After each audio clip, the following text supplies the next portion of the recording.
अस्सलामु अलैकुम वरहमतुल्लाहि वबरकातुहू। प्यारे बच्चों, आज हम 4 अहम सिमतों के बारे में पढ़ेंगे।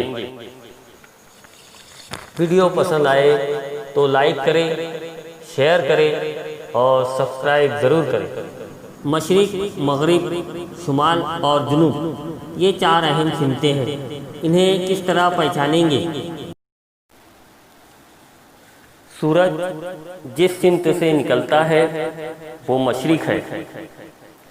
सूरज जिस समत में डूबता है वो मग़रिब है। मशरिक़ और मग़रिब ये दोनों सिमतें एक दूसरे के आमने सामने हैं।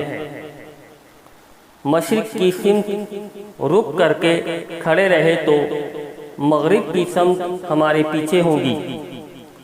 इस वक्त हमारे दाएं जानिब जुनूब समत होंगी और बाएं जानिब शुमाल सिमत होंगी। प्यारे बच्चों, आप अपने इलाके में सूरज निकलते वक्त ये अमल ज़रूर करके देखिए।